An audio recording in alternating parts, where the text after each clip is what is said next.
जयते या बुलेटिनमध्ये मी तेजल नागरे तुम्हा सर्वांचं स्वागत करते आणि बुलेटिनच्या सुरुवातीलाच एक अत्यंत महत्त्वाची बातमी आहे आरोग्यासंदर्भात। चीनमध्ये कोरोना सारख्याच व्हायरसने धुमाकूळ घातलाय। त्यामुळे आता चर्चा सुरू झाली आहे त्यावरील उपचाराची। या नव्या HMPV व्हायरसवर नक्की कोणती लस आहे, कोणत्या औषधामुळे हा आजार बरा होतो, पाहूया त्यावरचा हा स्पेशल रिपोर्ट। नवा व्हायरस, ना औषध ना लस।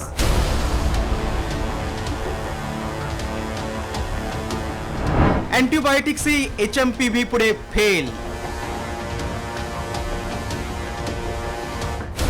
चीनमध्ये धुमाकूळ, भारताला टेन्शन। 5 वर्षांपूर्वी 100 पेक्षा जास्त देशांमध्ये कोरोनानं धुमाकूळ घातला होता। त्यानंतर आता त्याच कोरोनानं चीनमध्ये HMPVच्या नव्या विषाणूच्या रूपानं डोकं वर काढलंय। त्यामुळे चीनच्या हॉस्पिटलमध्ये मोठ्या संख्येनं रुग्णांच्या रांगा लागल्या। मात्र या भयानक HMPV विषाणूच्या संसर्गावर कोणतीही लस किंवा अँटीबायोटिक्स उपलब्ध नसल्याचं समोर आलंय। त्यामुळे या आजाराला रोखण्याचं मोठं आव्हान आता जगासमोर असणार आहे। या नव्या व्हायरसची लक्षणं काय आहेत ते पाहूया। सर्दी, खोकला, ताप, घसा खवखवणं, धाप लागणे, जुलाब, अंगावर पुरळ। कोरोनाप्रमाणेच घातक असलेल्या HMPV या विषाणूचा संसर्ग नेमका कसा होतो ते पाहूया। खोकला, शिंका किंवा संक्रमित लोकांच्या संपर्कात आल्यानं संसर्ग। संक्रमित लोकांनी वापरलेल्या वस्तूंमुळे संसर्ग। संसर्गाचा कालावधी 3 ते 5 दिवसांचा। लहान मुलं आणि वृद्ध व्यक्तींना लवकर संसर्ग होतो। चीनमध्ये वेगानं पसरणाऱ्या HMPV या नव्या व्हायरसवर कुठलीही लस किंवा औषध नसल्यानं हा विषाणू जास्त घातक ठरू शकतो। त्यामुळे सर्वांनी खबरदारी घेणं गरजेचं आहे। ब्युरो रिपोर्ट, साम TV न्यूज। त्यामुळे आता आपणही काळजी घेणं महत्त्वाचं आहे असं सांगण्यात येत आहे। त्यानंतर आता बातमी आहे सरपंच संतोष देशमुख यांच्या हत्ये प्रकरणासंदर्भात। हत्या झाल्यानंतर आता त्याच्या निषेधार्थ पुण्यामध्ये आज जन आक्रोश मोर्चा काढण्यात आला। पुण्यातील लाल महाल पासून निघालेला हा मोर्चा जिल्हाधिकारी कार्यालयावर धडकला। या मोर्चामध्ये देशमुख कुटुंबियांसह भाजप आमदार सुरेश धस, खासदार बजरंग सोनवणे, माजी मुख्यमंत्री पृथ्वीराज चव्हाण सहभागी झाले होते। यावेळेस वाल्मिक कराडच्या फोटोला जोडे मारत संतापही व्यक्त करण्यात आला।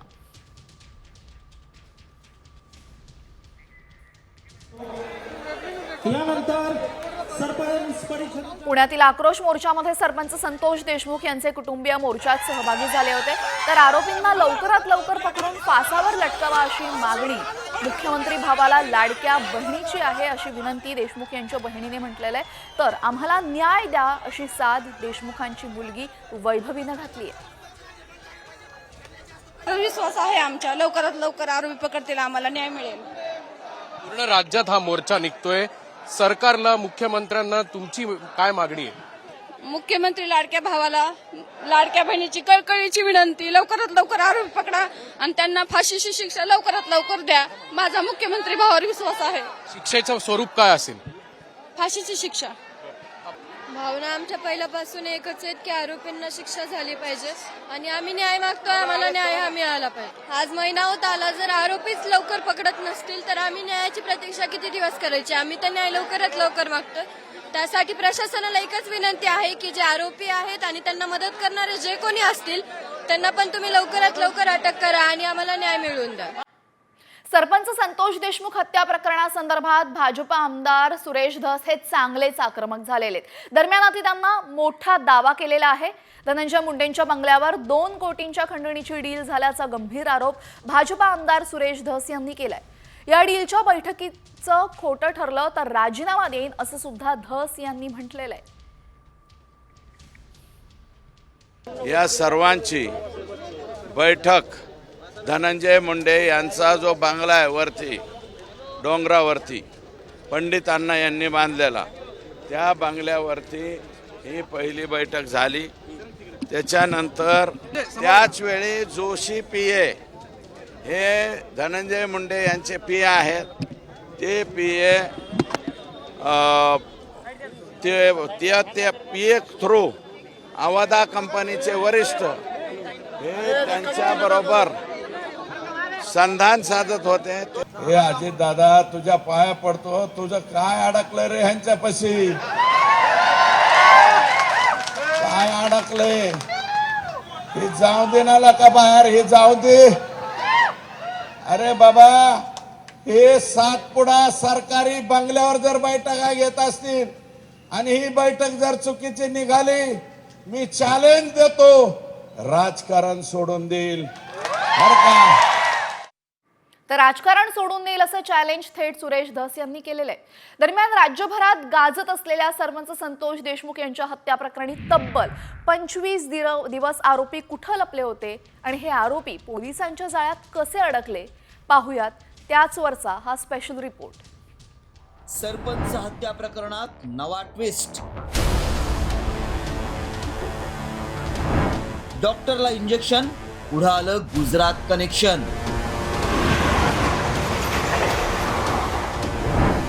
घुले सांगळेच्या अटकेची इनसाइड स्टोरी.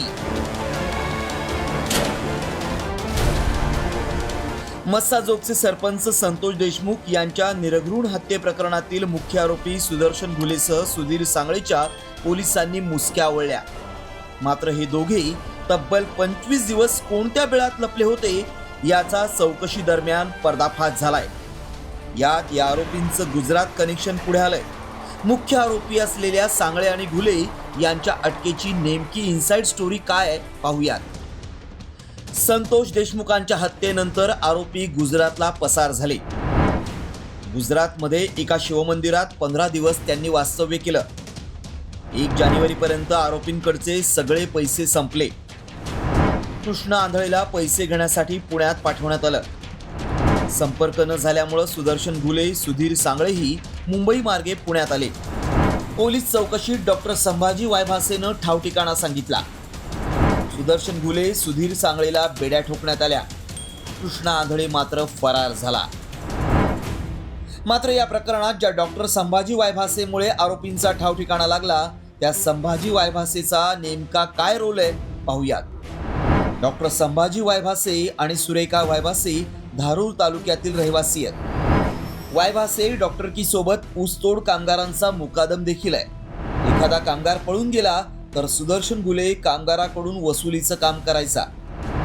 घटनेनंतर घुलेनं वायभासेला संपर्क केला आणि आरोपींचा ठिकाणा लागला. पोलिसांनी तांत्रिक बाबी तपासून घुले आणि सांगळेच्या मुसक्या आवळल्या.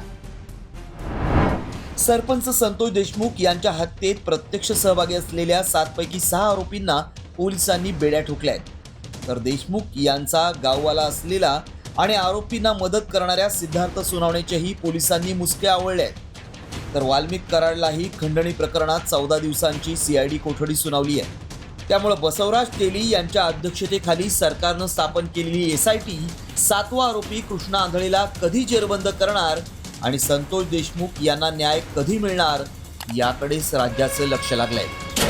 रिपोर्ट साम TV न्यूज. तर घुले आणि सांगळे या दोघांनाही कशा पद्धतीने अटक करण्यात आली याची इनसाइड स्टोरी आपण पाहिली. त्यानंतर आता सरपंच हत्या प्रकरणामध्ये बीडच्या पोलीस अधीक्षकांनी मोठी कारवाई केलेली आहे. बीडच्या 4 पोलीस अधिकाऱ्यांच्या बदल्या करण्यात आलेल्या आहेत. यामध्ये केजचे पोलीस निरीक्षक प्रशांत महाजन यांची नियंत्रण कक्षात बदली करण्यात आली आहे. तर पोलीस निरीक्षक वैभव पाटील केज पोलीस स्टेशनचे प्रभारी म्हणून आता काम पाहणार आहेत. पोलीस निरीक्षक सय्यद महजत अली अबू ताबिल हे नियंत्रण कक्षातून आता परळी ग्रामीण पोलीस स्टेशनचा पदभार घेणार आहेत. तर पोलीस उपनिरीक्षक सुकुमार बनसोडे यांची केज पोलीस स्टेशनमध्ये बदली करण्यात आलेली आहे. सरपंच हत्या प्रकरणामध्ये आतापर्यंत 8 आरोपींना बेड्या ठोकण्यात आलेल्या आहे. मात्र या 8ही आरोपींना वेगवेगळ्या पोलीस कोठडीमध्ये डांबण्यात आलेले आहे. सुदर्शन घुले, सुधीर सांगळे आणि सिद्धार्थ सोनावणे या तिघांनाही माजलगाव पोलीस ठाण्याच्या कोठडीत ठेवण्यात आलेले आहे. तर खंडणीच्या गुन्ह्यातील वाल्मिक कराड याला बीड शहर पोलीस ठाण्याच्या कोठडीमध्ये ठेवण्यात आलेले आहे. महेश केदार, प्रतीक घुले, जयराम चाटे, विष्णू चाटे हे गेवराई पोलिसांच्या कोठडीत आहेत. तर या संवेदनशील प्रकरणी 8ही आरोपींना एकत्रित ठेवल्यास तपासावर त्याचा परिणाम होण्याची भीती व्यक्त होते आणि त्याचमुळे त्यांना वेगवेगळ्या कोठडीमध्ये ठेवण्यात आलेलं आहे.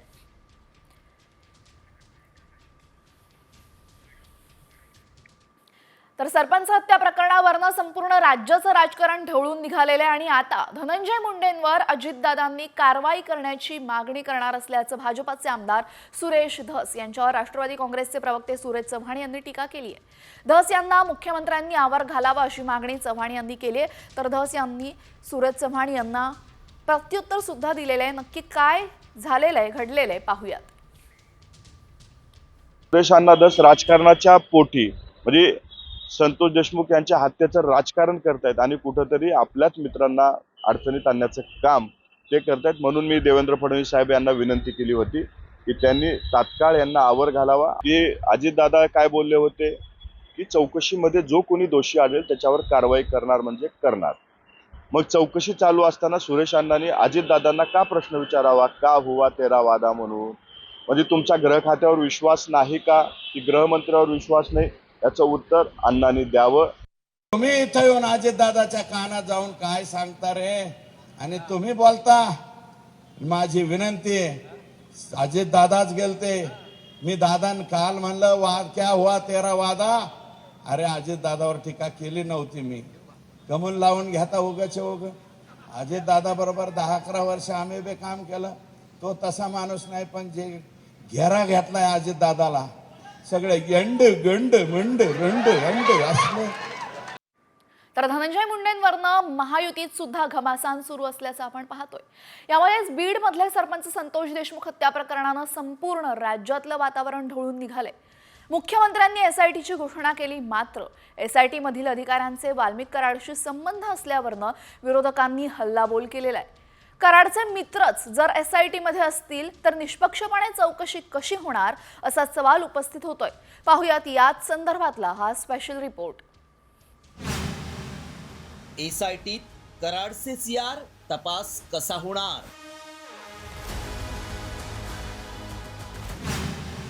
कराडचा एसआयटीतील अधिकाऱ्यासोबत फोटो,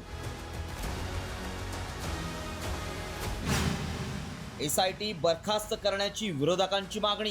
गेले कित्येक वर्ष ते बरोबर आहेत, वाल्मिक कराडना नमस्कार करणारी माणसं आहेत। बीड मधलं संपूर्ण पोलीस खातं बरखास्त केलं पाहिजे।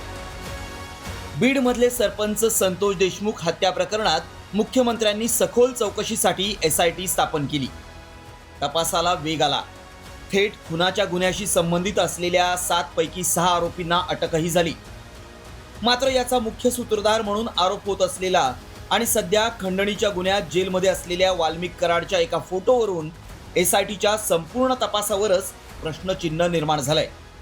या फोटोमुळे एसआयटी वादाच्या भोवऱ्यात सापडली आहे।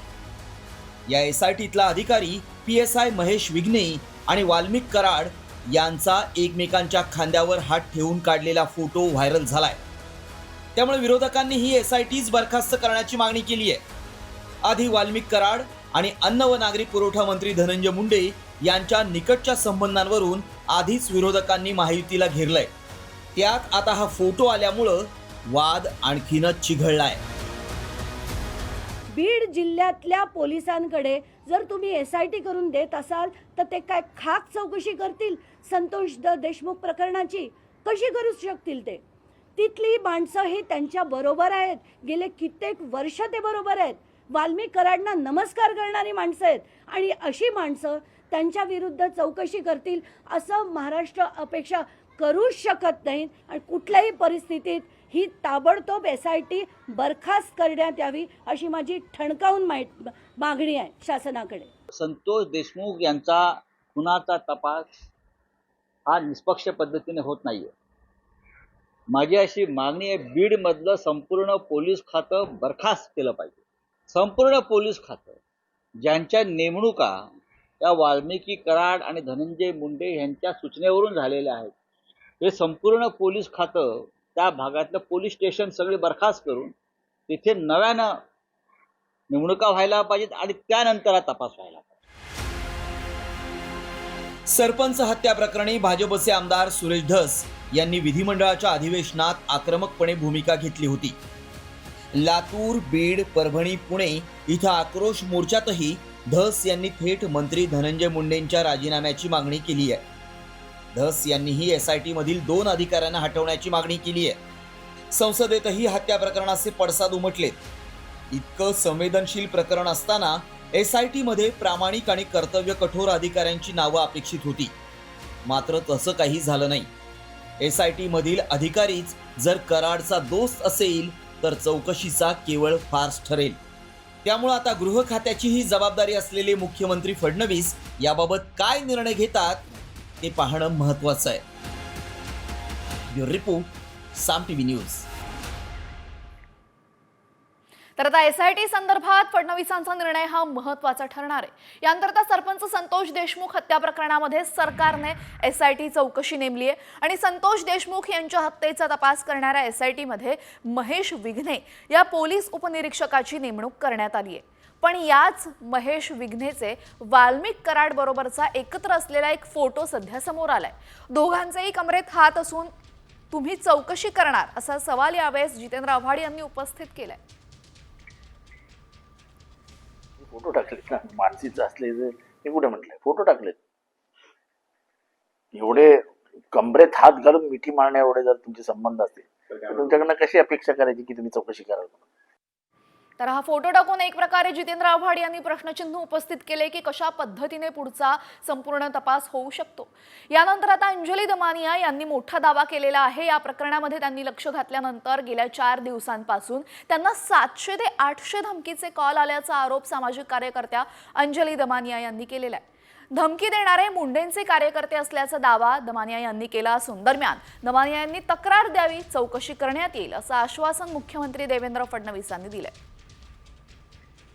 मला दिवसाला जवळजवळ 700 ते 800 फोन कॉल्स पहिल्या दिवशी आले, दुसऱ्या दिवशी आले, काल 3रा दिवस होता. म्हणून आज मी 4थ्या दिवशी ही प्रेस कॉन्फरन्स घेते कारण आज देखील ते फोन कमी झाले नाही आहेत आणि बंद तर अजिबात झालेले नाही आहेत. आणि कोणी बोलायला लागलं, प्रूफ द्यायला लागलं की तुम्ही त्यांचा असा मानसिक छळ करणार.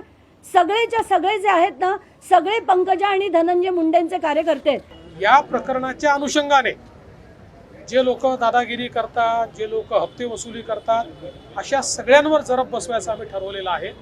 त्यामुळे या संदर्भातली योग्य कारवाई चालली आहे आणि श्रीमती अंजली दमानिया यांची काही तक्रार असेल त्यांनी पोलिसला द्यावी, पोलीस त्याच्यावर निश्चित कारवाई करतील. तर सरपंच संतोष देशमुख हत्या प्रकरणामध्ये जीही आंदोलनं होत आहेत त्यामध्ये मनोज जरांगे चांगलेच सक्रिय झालेले आहेत आणि यावरनं आता हाके विरुद्ध जरांगे असं पुन्हा एकदा वाकयुद्ध पेटलेलं आहे.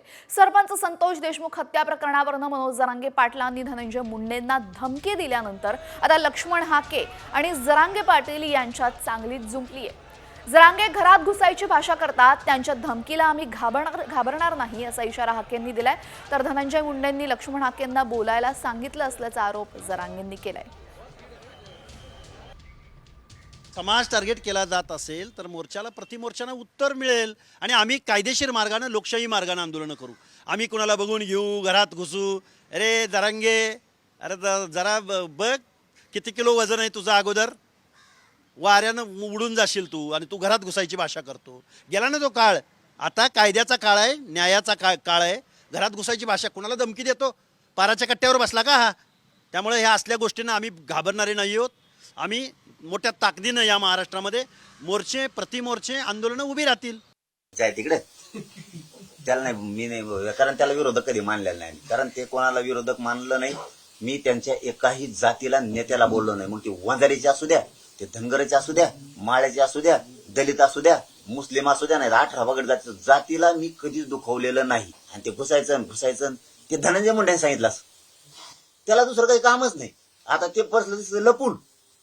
आता सांगत याला फोन करून, त्याला फोन करून, हे असले किरळ लागलेलं नाही की मी. सरपंच संतोष देशमुख हत्या प्रकरणामध्ये मोठमोठी आंदोलनं झाली आहेत, आंदोलनं सुरू आहेत, मोर्चे सुरू आहेत. मात्र यामध्ये आता सुरेश धस, मनोज जरांगे आणि अंजली दमानिया हे सर्वजण वंजारांना टार्गेट करत असल्याचा आरोप वंजारी समाजाकडनं होतोय. परळीमध्ये सुरेश धस, मनोज जरांगे आणि अंजली दमानिया यांच्या विरोधात आंदोलन करण्यात येत आहे.